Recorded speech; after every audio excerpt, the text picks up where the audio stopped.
emodels.co.uk. Make something awesome.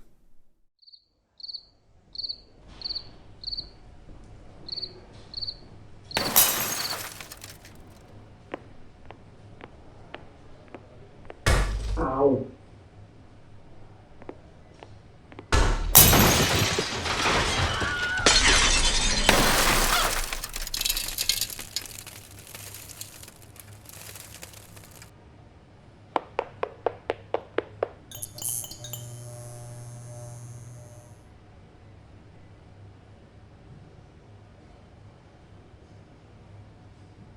Hi there, I'm Mavis Beacon.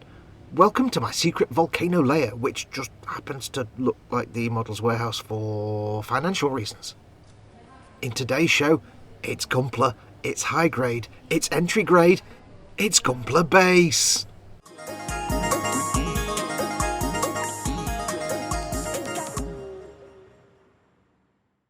Yes, hello and welcome. This is the first in a little series of videos where I explore the different grades of Gunpla, so you can see what's involved in each one if you're just getting into the Gunpla hobby, and trust me, it's more addictive than Warhammer, and maybe make a decision as to which grade might be the perfect one for you to start with.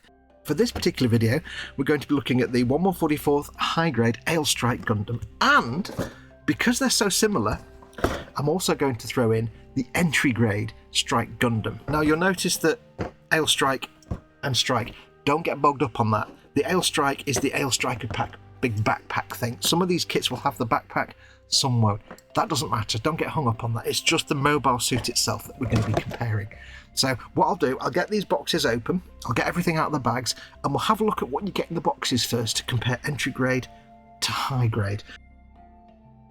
Now throughout this series I'm going to assume that you have no knowledge at all of either Gunpla, which is a portmanteau of Gundam and plastic model, Gunpla, or the media franchise that underpins it, the whole Gundam franchise and world and universe that's been going on since 1977.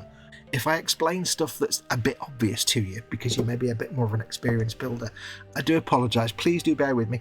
I have to assume that some of the people watching this video may be very young builders, and this may be somebody's first ever kit. You know, these kits are designed for anyone from, it says here, from 8+. So I don't assume that everybody watching this is like me, a middle-aged, beer-bellied bloke building Gunpla as a palette cleanser from building Warhammer. So, HG. What is HG? HG is sort of the entry to Gunpla, the most straightforward, simplest builds, almost. Entry grade is kind of on par. It's one of the easiest ways to get into the hobby without spending a lot of money. High grade kits can range anywhere from £25 to £30, all the way up to £120, £130, £140, or even more. Some high grade kits are very, very expensive just because they're massive. High grade doesn't specifically mean a certain price, it just means a certain level of engineering and build. Typically, high grade kits will not have a big complicated inner frame, although some do. They'll be fairly straightforward, they won't have a fantastic amount of detail, but they will have detail on them. They will occasionally come with stickers to colour correct some parts, and they'll only have a small number of sprues compared to things like master grades and perfect grades, and we'll have a look at those in a moment. But you'll know you're on a high grade kit because first of all it says HG in the corner, HG for high grade. It will always say something underneath here. Don't worry about that too much. This just relates to which particular anime timeline this mobile suit or Gundam relates to. Now don't panic that a lot of this is in Japanese. Some of the older kits are completely in Japanese. Some of the more recent kits in the last 5, 6, 7 years have started doing Japanese and English, but don't worry. 99% of the time, you don't need to be able to read Japanese to follow the instructions, so don't panic too much. Another clue you're on a high grade is that you've got a single fold-out sheet of instructions. Very straightforward, very clear and precise. Games Workshop, take note. Very easy to follow. Black and white instructions all on one sheet. All Bandai instructions that include a sprue list, so you can see all the different sprues, and importantly, this is what you need to pay attention to if you're going to be doing painting. If you look at these, it tells you what they're made of. Polystyrene for PS, PS, PS. These are all polystyrene sprues. Why do you need to know that?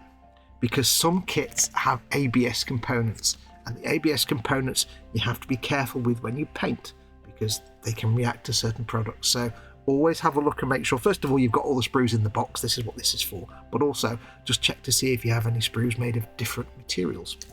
And of course, the instruction sheets for high grades always include model shots, detail shots, and more in-universe, in-lore technical information about the mobile suit itself. Again, this kit came out in 2014, so it's all in Japanese, but you can get the Translate app on your phone and just have a quick look on your phone or tablet and have a quick look. There's lots of information in there. It's quite good fun. Another feature common to high-grade kits is colour correction stickers and foil stickers. Now this covers two things. First of all, you've got the foil stickers for the eyes in the mobile suit and the camera lenses. You can paint these in if you want. I like to actually use these stickers because they are a bit shiny and they give you nice shiny eyes on the kit. Most high-grade kits will have eyes moulded in, and often in some cases they may even be the right colour, but often the eyes may just be moulded into a red part in the face, so you put the stickers on to give you the correct eye colours. And camera lenses, again, it's just a slightly more reflective bit of sticker, so it looks quite good. Put these on after you've done all your matte coats because then it goes nice and shiny. But you do get colour correction stickers. High-grade kits are designed to be affordable, but this means in a lot of cases different parts aren't going to be the right colour. There may be, say, a few pieces on the mobile suit that need to be, for example, red.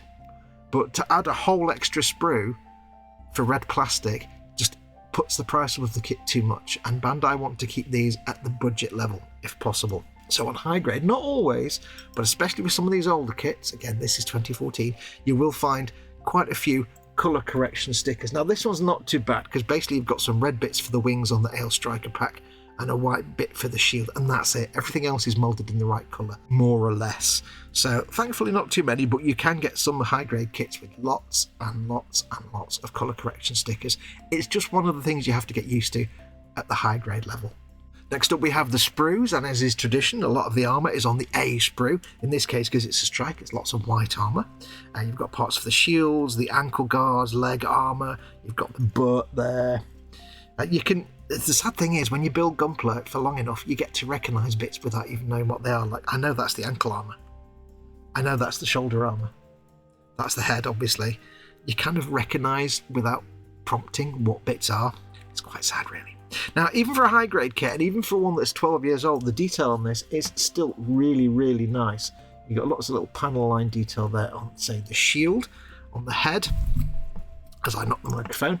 You look on the front armour on the head there, you've got the Vulcan cannons at the side. They are moulded in white, so you can paint those to look like gunmetal, but the detail is very, very nice.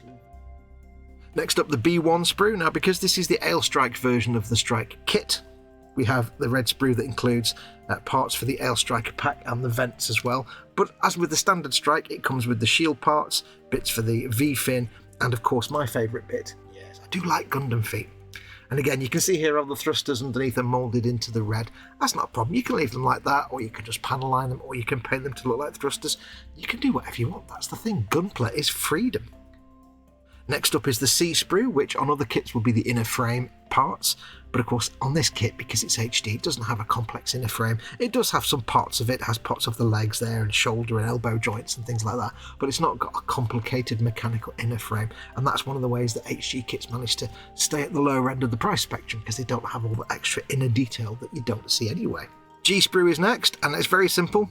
One little piece there, which I think is for the V-fin, but I'm not sure.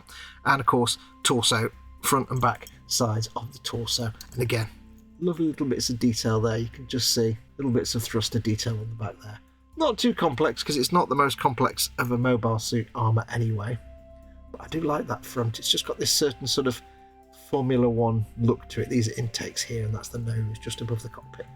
Do love this mobile suit so much. M1 is next, and this is yellow details.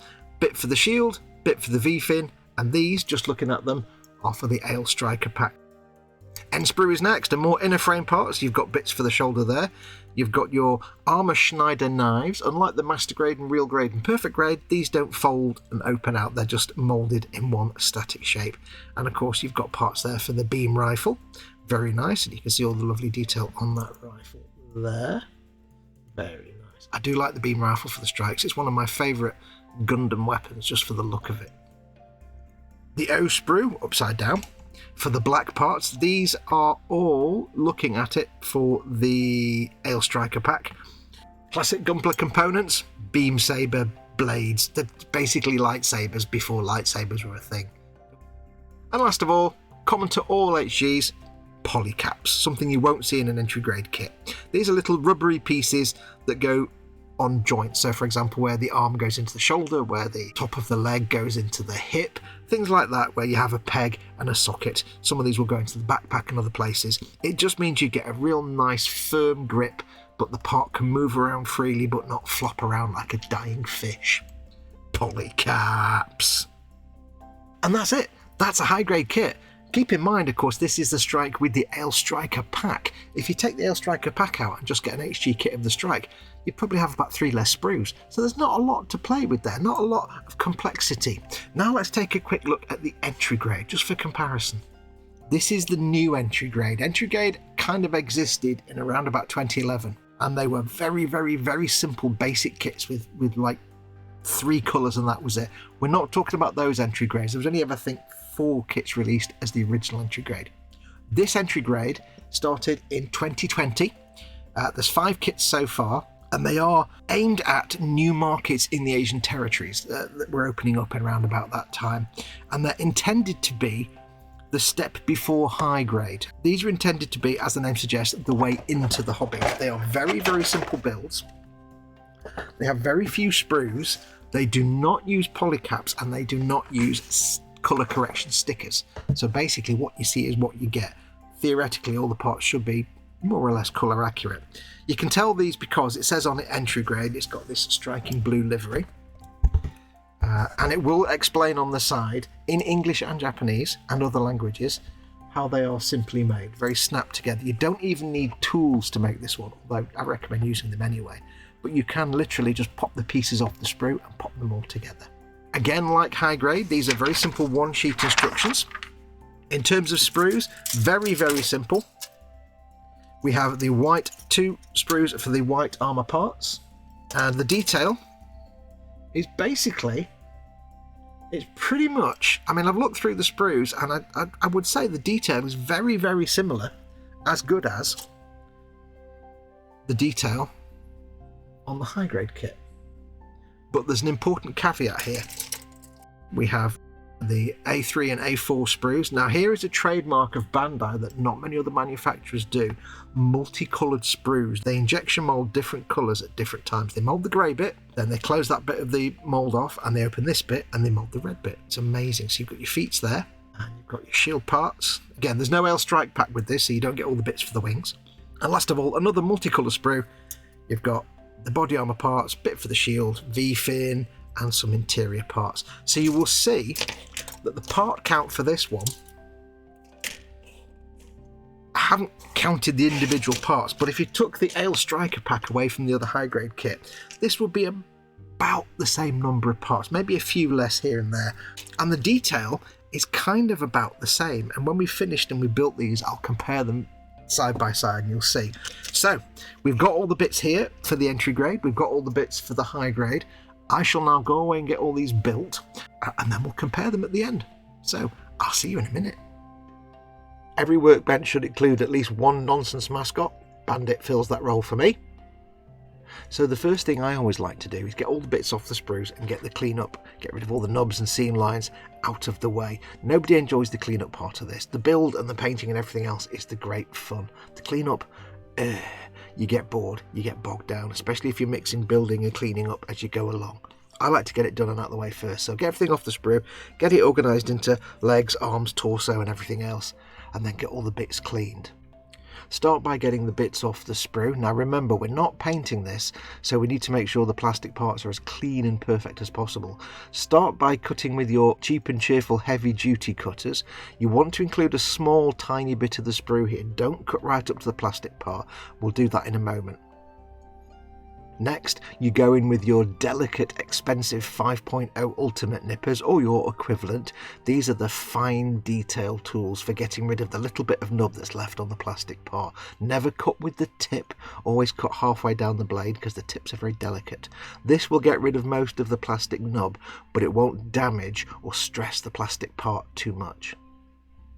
Next, there'll always be a little tiny bit of nub left. They always hang around. So here's where we use our modelling knife or craft knife with a brand new very sharp blade to remove the little sticky up bit that's left, if any. Now, you're not cutting here, you're shaving. You want to shave off a tiny amount in multiple movements rather than just one big sudden gouge, because you don't want to damage the plastic part. The last step to get perfection is to use your ceramic blades just to smooth off that surface and to make it all look uniform. You can sand at this point if you want instead, but when you sand you risk softening corners and removing any very fine details. So I prefer to use the Argophile blades. You just drag them very slowly across the surface. It gets rid of any imperfections. I do recommend you do the whole panel that the nub was on though, just to make it look uniform. Now you will end up with a matte looking panel compared to the rest of the shiny plastic part, but that doesn't matter because once you've matte varnished it, it will all blend together. And with that nonsense out of the way, you should now have a nice collection of ready to go parts, ready to be assembled, panel lined, decaled and everything else. So without further ado, let's crack on. So we follow the instructions, starting with the torso. The polycaps go into the shoulder joints, like that. The structural vent piece goes onto the rear armour, and then the front torso armour clicks onto the front. Oh, I do love that face. Oh. The red cockpit cover and torso section goes in place there, and last of all the support for the backpack goes there, and that's most of the torso at this stage complete. Now the head we can only partly assemble because we'll need to do a sticker, so we put the faceplate on to the eyes like that. Take the front armour and attach the yellow part of the V-fin, then the white part, which is a little fiddly, and lastly the red jewel on the top. We stick the red faceplate into the rear armour, and there we have to stop because I need to put the eye stickers on, so I need to give it a matte coat first, then the eye stickers. Now we start building the arm. First step, put the polycap in the shoulder armour. Takes a bit of persuading, but it does go. Snap the two halves of the shoulder together. You're fighting that polycap a bit, but it will go in. There we go. Stick the outer armour on.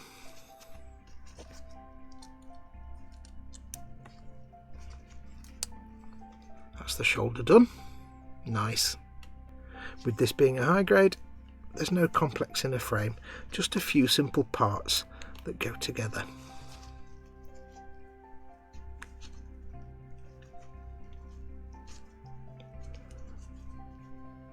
That is it. We apply the outer white armour to the lower half of the arm, like that. Attach the upper armour piece to the upper arm. Funnily enough, this piece sits atop that, and lastly that goes into the actual shoulder itself. Big heavy push. There's our arm. We give the back of our hand some armour, and that goes in here, and that is the arm done. Next we're installing polycaps into the feet, that white part into the red part of the foot. I do love Gundam feet. Manufacturing the knees and the legs. Again, being a high grade, not a ridiculously complicated inner frame or anything like that. Fairly straightforward. Nothing too scary to build. That's that part. Back of the knee. Put the armour on the upper leg. Like that. Nice bit of panel lining there. We're inserting two polycaps into the lower leg frame, thusly. Snap both halves together.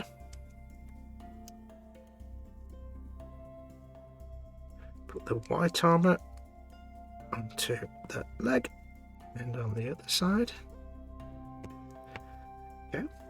They very nicely hide the gap with a panel line. Very nice. Knee armour attaches there. Nice and simple. Now there is a thruster piece here that goes on the back, but I'm not putting that on yet because I'm going to paint that silver. Put the ankle piece into the ankle guard. It's a very loose, it's not a loose fit, but it's not the most clicky snug ball and socket joint, so it may fall off repeatedly. Don't worry too much. This pulley cap goes into here. It's a very tight fit, so make sure you push it all the way home. That then sits in here. This will make a hip joint. Attach the upper and lower leg together, like that. Nice. Hip joint goes in the top there. Ankle armour into the foot. See, it's falling out again. Always will. Once it's in there and you've got the model built, it'll be fine. But it's going to put up a fight. And finally, foot goes into the leg with a click. And there we have our assembled leg. Now we need to assemble the waist, and that's dead simple. Put this pulley cap on the end here like that. We insert the hip joint. The hole must be at the bottom because that's where your display base goes. Then that locks onto the front here like that. Next we attach the crotch armour and the little blue accent on top of that armour. This attaches to the crotch like that. We've got the flippy flappies. Install the legs onto the little wiggly hip joint like that. So now we have a nice set of gams and a bit of a skirt. Not hiding his beepis though, is it? We install the side skirt polycaps. Got 2 of those to do. And we attach those side skirts to here. Simple little joint, just like that. The waist armour gets a big honking polycap. This goes into the waist, and the waist goes onto the hip. Oh, we're nearly there. Pop the arms on. One and the other. Pop the head on. Ka-plunk. Nice click. Now, I'll put him to one side because we still need to make the weapons in the Ale Striker pack. On the shield, only a few parts. It's a very simple assembly. That polycap goes in there. We add the yellow armour, then the red armour. This little strip here is supposed to be white, so we'll need to put the colour correcting sticker on there in a minute. And then the mounting bracket for the shield so it can go on the arm. Now this part here is supposed to be grey as well. That's like a grip for the hand. I'll have to paint that grey to match. We'll do that later. Beam sabers, nice and simple. Just 2 parts. And the other one. The beam saber effect parts just pop in the end, like that. If you don't want the beam sabers active, you can just store them in the back of the Ale Striker pack, which I'll do in a minute. Yeah, it's not Star Wars. I do like beam sabers. I'm a child. I can't help it. Beam rifle next. Very simple, only 4 parts. We have the hand grip there. The other half of the rifle clips onto the side there. Then we just attach the end of the sight there. I will paint inside there green or blue or something later, just to make it look a bit more like a scope and not just grey plastic. Beam rifle done. Now it's time for the Ale Striker pack. We start by adding the little vents and the other one on the other side like that. Now for the wings, which we're going to add in a second, you'll note that I've added the red colour correcting stickers. Each wing has 2, a top and a bottom, and it folds over the edge to keep it all red. Now I have a little technique I use on these kind of colour correcting stickers. Once it's on the model, I burnish it down with a cotton bud just to make sure it's all folded and compressed against any edges and folds in nicely. Then I go over it with some Citadel Lamian medium. I just brush that over the sticker and just a little bit over the edge. That covers the sticker and protects it. It also seeps underneath a little bit and helps stick it down. I give it a good coat of matte varnish. In this case I used the Humbrol Matte 49 over the whole piece. And then, because you could see the edge of the paper which is white, in some places the stickers didn't quite meet and there was black plastic. So I just went over the edge with a Uniposca paint pen, a red one. It's just about the right red colour. Once that was done, I gave it one more coat of matte varnish, and now you've got this sticker on there that ain't coming off ever, and it looks nice and uniform with no gaps. So these just sit in here like that, and this one here, like that. The top half of the ale striker goes on top, strangely enough,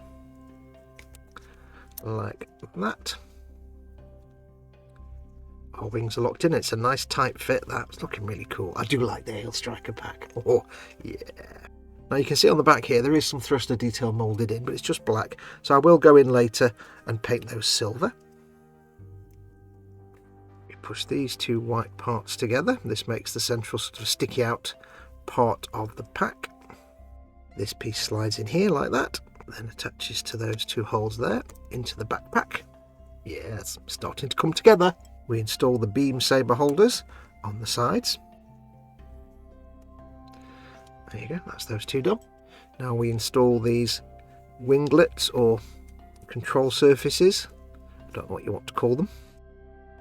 This polycap sits in the other half of the thruster, and it's a pain because it doesn't want to go in the hole. The two halves get pushed together. We install the little grills on the side, like that, you'll see. And lastly, we put the back cover on. You can see again there's moulded detail there for thrusters and things. I'll go back in and paint them silver when we're done. So that is one of the movable thrusters. That is so cool. Thrusters simply attach onto there and onto there. And there we have the completed striker pack, which is probably out of focus because it's too close to the camera. We'll put our beam sabers for now in the little holders here on the pack, like that.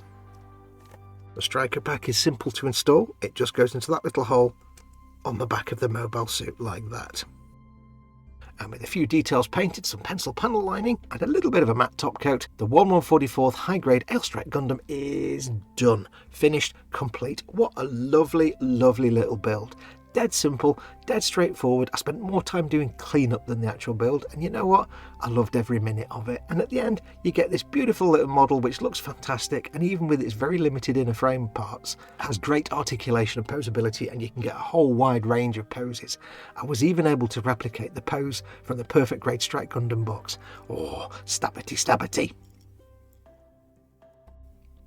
The detail on this kit is good for a high grade. It's not as intense as, say, a master grade or real grade, but it's absolutely fine for a high grade. Don't forget these are aimed at the beginner or the casual builder, but there's also lots of scope for you to do lots of customizing work if you're more experienced. You can panel line it, you can do complete repaints, you can even carve in your own extra panel lines and details if you want.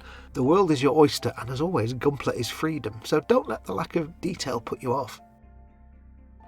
Now it does get a little confusing if you stand the high grade next to the entry grade. Can you tell which is which?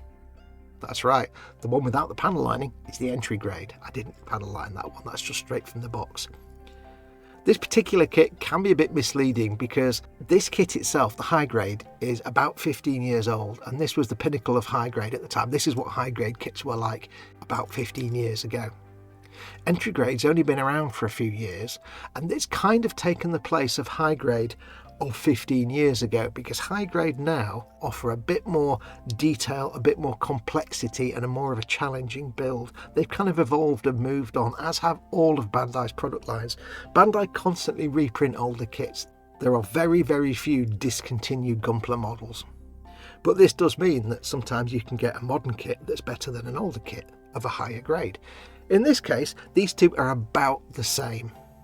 So you do have a choice. If you wanted to get the Strike, you can go for the entry grade, which is about a tenner, and which will be pretty much identical to the high grade. But of course the high grade comes with the Ailstriker pack and a little bit more surface detail. So if you are looking to get into Gunpla from the very first, if you've got some modelling experience, go straight into high grade. They're great fun, and you'll start to get a feel for whether you like Gunpla or not. If you're a younger builder or you've never built a model before, start with one of the entry grades. Just dip your toe in. It's a tenner. You can't go wrong. Either you'll have a whale of a time and you'll want more, or it won't be for you at all. It won't float your boat, and you've only spent a tenner.